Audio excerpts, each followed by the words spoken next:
Bonjour à tous, je me posais une question. Qu'est-ce que c'est un oscillateur pour un trader et qu'est-ce que ça peut apporter dans le trading? Bonne question ça. Eh bien écoutez, c'est simple, cette vidéo va répondre à tout ça en commençant par une définition rapide et simple. Et puis ensuite on va attaquer par deux exemples pour vous démontrer l'utilité des oscillateurs. En conclusion, je vous rappellerai les grandes lignes et vous verrez qu'il n'y a rien de bien compliqué.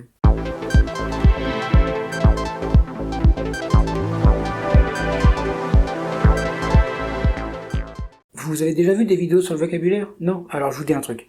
Si vous entendez des mots techniques que vous comprenez pas, la description de la vidéo contient tout ce qu'il faut pour vous aider avec des liens vers d'autres vidéos de la chaîne qui contiennent tout ce qui vous manque. Un oscillateur, c'est un indicateur technique qui évalue la force ou la faiblesse d'une tendance en mesurant la variation des prix par rapport à une période donnée. Et il est très utile pour anticiper les retournements de tendance potentiels. Alors, comme oscillateur le plus connu, c'est le RSI, qui est déjà extrêmement utilisé. Supposons que vous analysiez le cours d'une action et que vous observiez son RSI. Le RSI, c'est un oscillateur qui va entre 0 et 100. Il oscille entre ces deux valeurs maximales. Si le RSI est au-dessus de 70, cela indique généralement que l'action est en situation de surachat, c'est-à-dire qu'elle est susceptible de subir une correction à la baisse prochainement.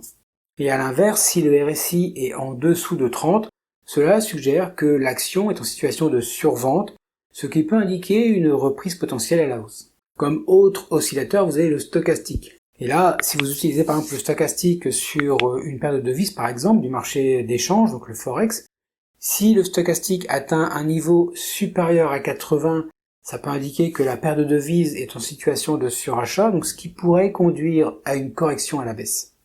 En revanche, si le stochastique a une situation de survente, c'est-à-dire qu'il est en dessous de 20, ça peut suggérer un potentiel de reprise à la hausse.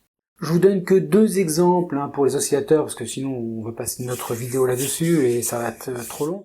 Ces oscillateurs aident les traders à prendre des décisions de trading en fournissant des indications sur les conditions de surachat et de survente. Tout ça peut être utilisé surtout en conjonction avec d'autres analyses pour améliorer la précision de leurs transactions et leur gestion du risque. N'utilisez jamais un indicateur seul. Je le dis à chaque vidéo où j'en parle, n'utilisez jamais un seul indicateur. Ayez des confirmations, c'est très important.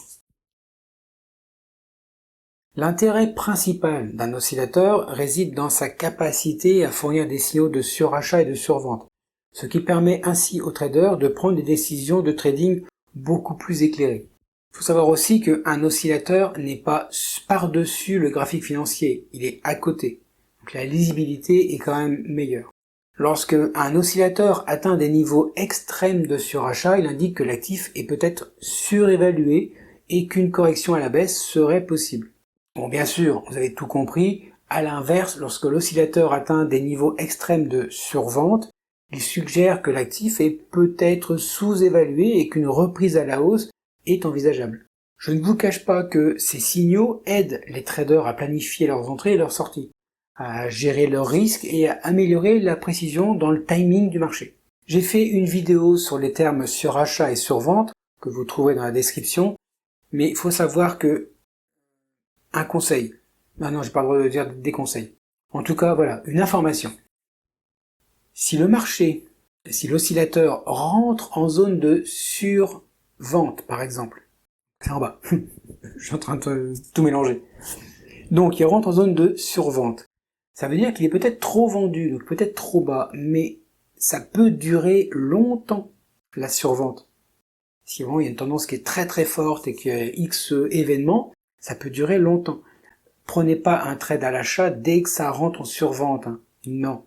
Attendez que ça sorte de la survente et qu'il y ait d'autres confirmations. C'est vraiment hyper important, sinon vous allez bouffer votre compte. Bon, quoi qu'il en soit, nous voilà arrivés à la fin de la vidéo. Et il est temps pour moi de vous espérer de bons trades. Mais avant, n'oubliez pas pour moi, vous levez le pouce, c'est celui-là le pouce. Vous levez le pouce, vous partagez, vous vous abonnez si c'est pas fait. Et comme ça, vous raterez pas la suite et on se retrouvera très bientôt. Mais d'ici là, faites gaffe sur les marchés N'oubliez pas, je le dis, les marchés sont fourbes, attention à vous et à bientôt.